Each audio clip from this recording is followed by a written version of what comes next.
Vai minha tristeza e diz a ela que sem ela não pode ser. Diz-lhe numa prece que ela regresse e que eu não posso mais sofrer. Chega de saudade, a realidade é que sem ela não há paz, não há beleza, é só tristeza, melancolia que não sai de mim, não sai de mim, não sai. Ah, se ela voltar, que coisa linda, que coisa louca, coisa menos peixe. Jean-Pierre Zanella, you're a great jazz saxophonist and flautist. And I was wondering, where did you get this love for Brazilian music? Well, basically, Brazilian music is part of the jazz repertory. So whenever you learn those standards, you know, One Note Samba, Girl from Ipanema, that's part that says, you know, we play as much Brazilian music, the Jobim stuff, than the Cole Porter or Gershwin. And that's the way it came about. And then, you know, knowing a little bit more, furthering more my knowledge about music, and you know, I discovered other composers. But it's a great source of there's so many composers in Brazil, so it's easy to enjoy and love the music.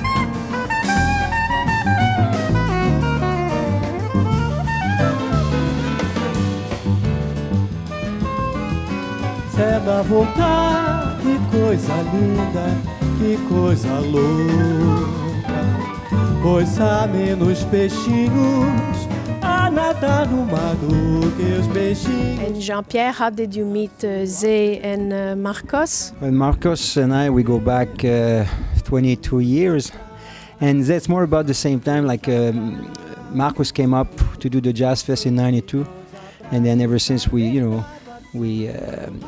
remained friends. And then a year later, I think through Marcos or Vitor Biglioni, I mean, they said that there was, you know, this couple, Mima and I, that were doing sometimes stuff with Brazilian musicians, bring in musicians from Brazil, and they just happened to be in New York, and they called us, so they came up and they did L'air du temps, which unfortunately no longer exists.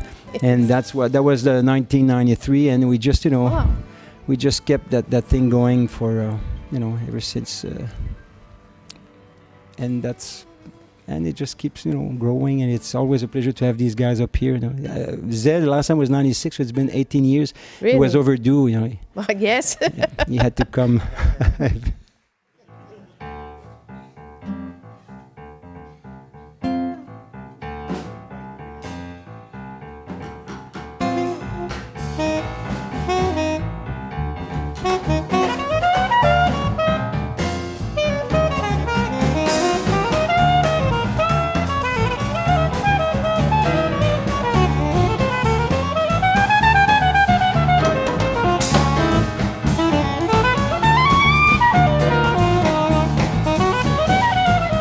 Zé, Renato and Ariel, you guys have collaborated many times together. Yes.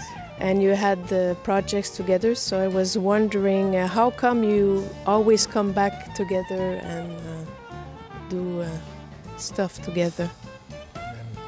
Well, I consider myself really a lucky musician because I met Renato a couple of years ago, maybe. I'm going to tell the date, 1975. We were starting play, and since there we've been doing projects together and playing together in bands or gigs, and and this is a very important moment here, having Jean-Pierre Zanella together with him and all the musicians celebrating Antonio Carlos Jobim composition.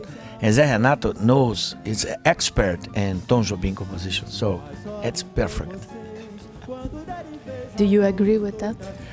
Oh, I don't know if I am expert, but Tom is like it's my the first sound I heard in my life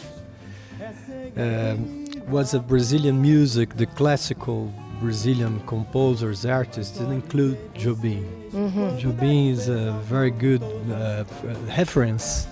It's okay, reference for me, and very important for my when I was start to learning acoustic guitar and singing.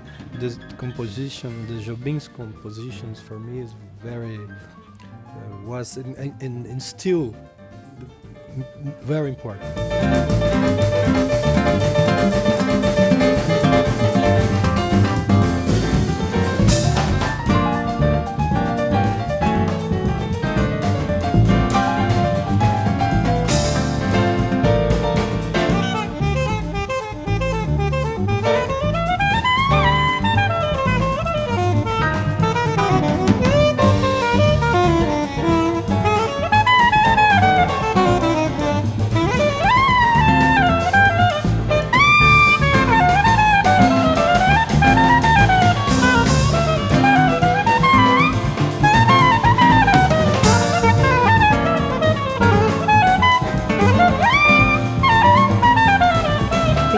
Jobim, I wanted to know if any of you musicians had the possibility to play with Antonio Carlos Jobim.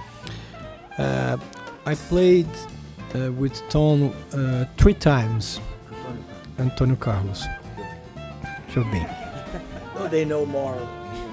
Yes, okay, yeah, you're right. And I had this opportunity in my life 3 times. The first time when he played, he recorded with Boca Livre, in the second Boca Livre's album. Yes. After he invited me to sing in a soundtrack, a miniserie, Brazilian TV show in Brazil. Brazilian TV. I sang 2 songs in this soundtracks, and after I invited him to participate in my album, a solo album, and a friend of mine recorded a video and have this very important document for me with the Jacques Morelenbaum, the violoncellist, and we recorded O Amor em Paz, Once I Loved. And this is the street was 3 great moments for me. How to meet Tom, and we met many in other occasions in the street in Rio de Janeiro. He was a very simple man and great man, and like a god for musician, but he talks like a common person.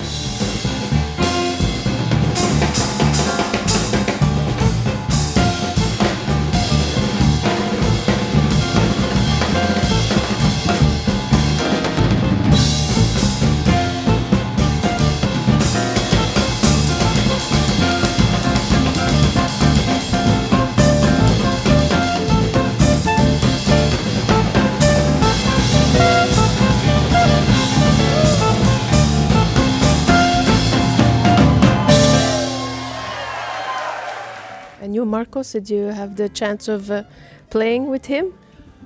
No, I had the chance to do the piano sound check for him. Okay. Yeah. in his first concert in Lisbon. He did one concert in Portugal, in Lisbon, in 1992.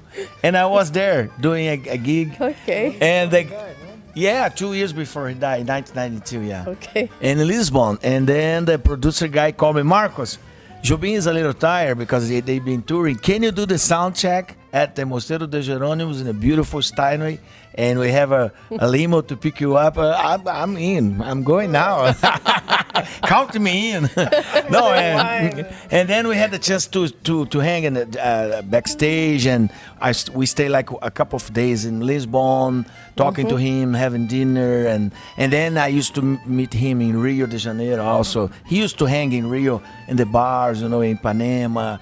He used to walk around and sometimes, oh, Jobim, and then he say hi. He was a very, very sweet man and very elegant person. That's sweet, yeah. Like you say, sweet, yes. Yeah.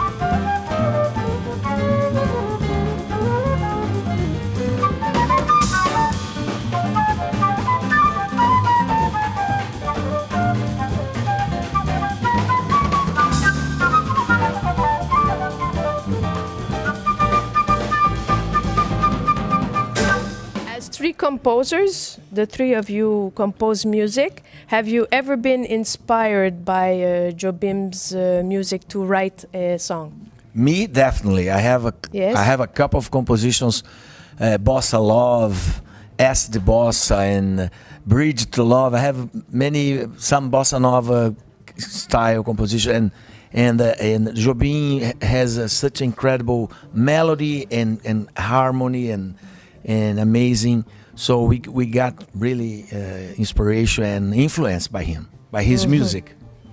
Me too, definitely.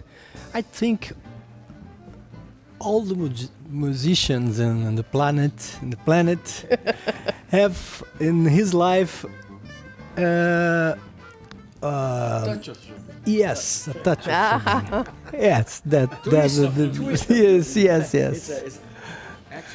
Yeah, definitely. And Jean-Pierre also? Yeah, I write, if I write a song that's more like harmonically, like, chord changes and stuff, definitely.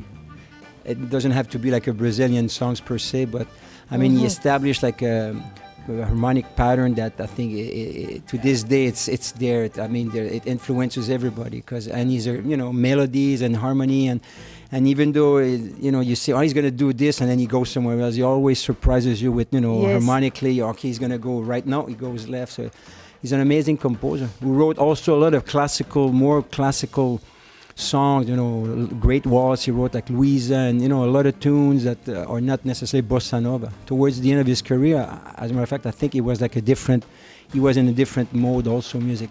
Now he's just a great, it's like, he's among, history. He will live on like Beethoven, for sure. Mozart and all these guys. Definitely.